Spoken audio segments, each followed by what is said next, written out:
It's my cool Trump coffee cup. Hey, everybody. I wanted to just continue for a few minutes here a conversation that I started the last time.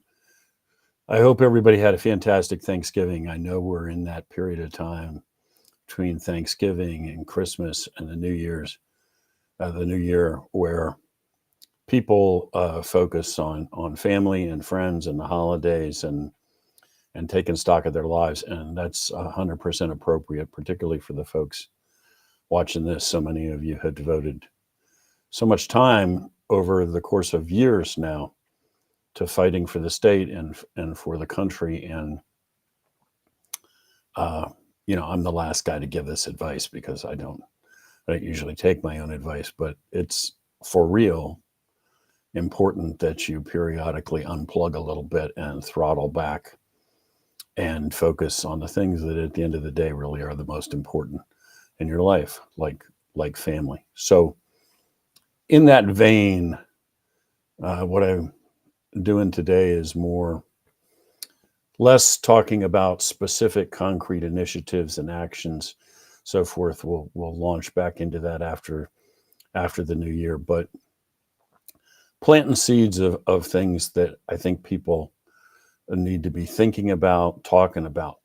I said last time around, we've come through the presidential election. Thank God Donald Trump won.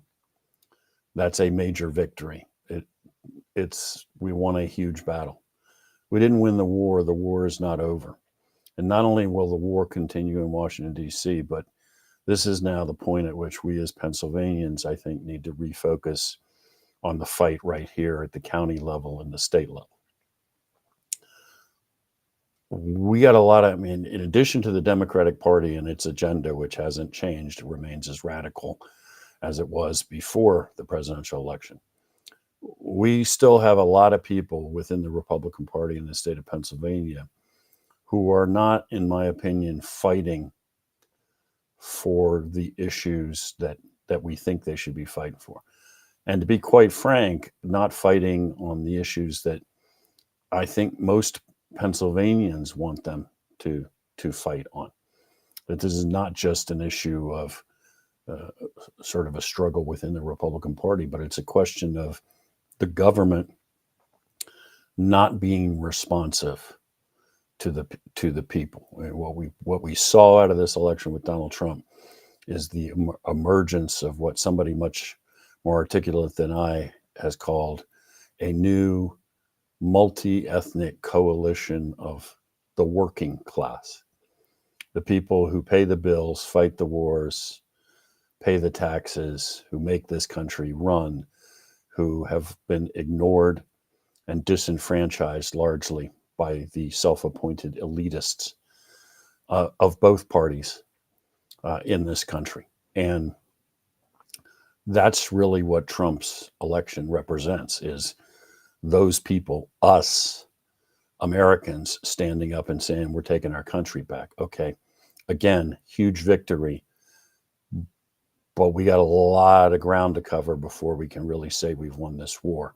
And to zero back in on Pennsylvania, God knows we got work here to do. And I put a title on this video for today, Platform, because I want to kind of bring it down to couching it in those terms and just toss out to you a few points of a hypothetical platform, not of a specific candidate, but of MAGA, American First, Patriot candidates. Things that I think the vast majority of Americans, Pennsylvanians, would agree, things about which they would agree. We got a long ways to go. These are problems. These are issues. These are major things that need corrected, that aren't being corrected.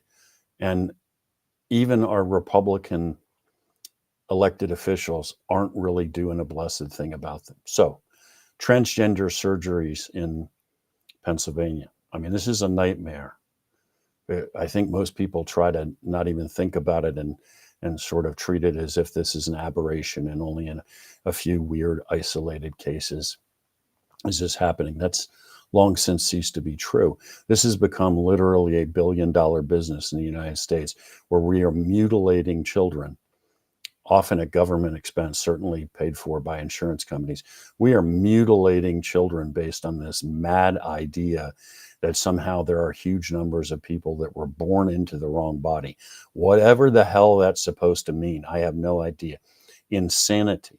The single biggest location, most lucrative location in the nation for these surgeries is the Children's Hospital of Philadelphia, which in a bizarre and very sick fashion uses the acronym CHOP as its abbreviation. So this is happening all the time. It is horrifying. It is evil. And it ought to be the most straightforward thing in the world for Republican elected officials in this state to introduce legislation in Harrisburg that says it is illegal to perform this surgery on minors in the state of Pennsylvania. South Carolina did it many, many months ago. Straight up. Until you're an adult and you can make your own decisions about your own body, nobody else on the planet, including your parents, has the ability, the legal authority to start saying somebody can slice and dice your body. That ought to be straight up the most basic thing that the Republican Party ought to stand for. No movement at all. Inappropriate material in libraries. We got a head of the American Library Association now who describes herself, her words, not mine, as a queer Marxist, and says that libraries are supposed to be institutions of social change. Their purpose is to make social change, which from her optic means Marxism.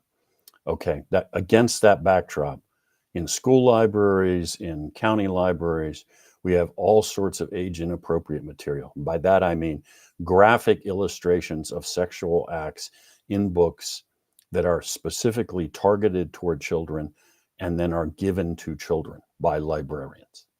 It's happening in your school libraries. It's happening in county libraries. Nobody is talking about banning books. Nobody's talking about burning books. Nobody's talking about consenting adults being denied access to pornographic material. Nobody on earth is saying that.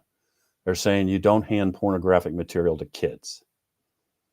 That ought to be another really basic, elemental thing that the Republican Party in Pennsylvania could get behind and say, we're not letting you hand this completely age-inappropriate material to little children. Leave the kids alone. No movement at all by the Republican Party to do that. Elections. By the grace of God, we got the right result this time. It doesn't mean we fix the system. The system is filled with problems and issues, and everybody's holding their breath and trying to basically put this thing together with chewing gum and baling wire and make it work. It's a mess. Act 77 was a disaster. It opened Pandora's box. We all know it. Everybody in both parties, I mean, the vast majority of people in both parties agree. It's a mess. We don't trust the results of elections half the time. Okay, fix it. Take us back to in-person voting with narrow exceptions for absentee ballots where appropriate. Take us back to pre-2019 without the straight ticket vote. Movement on that? No. The Republican Party doesn't even want to talk about it. They want to pretend that none of these issues exist. Last point, not because this is the last issue, but because, I don't want to do this all day and bore you to death. But let's just grab a hold of another thing that ought to be really straightforward. Schools in the state of Pennsylvania are supposed to be under the control of school boards, which when you boil it down means parents are supposed to be in control of the schools. You elect a school board, the school board chooses curriculum, the school board controls everything that happens in the school. Local control, you have your hands on the education of your children as parents, which is obviously appropriate. We have moved to a system where that is no longer true. because Harrisburg wields this power by virtue of giving grants or withholding grants and all these other mechanisms to lean on local school boards. And at the same time, they're saying, yeah, it's up to you. What they're basically doing is holding a hammer over your head and saying, yeah, it's up to you, but if you make the wrong call, we're going to smack you and you're going to suffer the consequences. So in effect, Harrisburg has blown past all of this local control and assumed direct control over schools, which amongst other things means that they can dictate all sorts of curriculum, all sorts of leftist ideology that's pumped into these schools that nobody in the local school district wants. Nobody supports, nobody wants their kids being brainwashed with this stuff.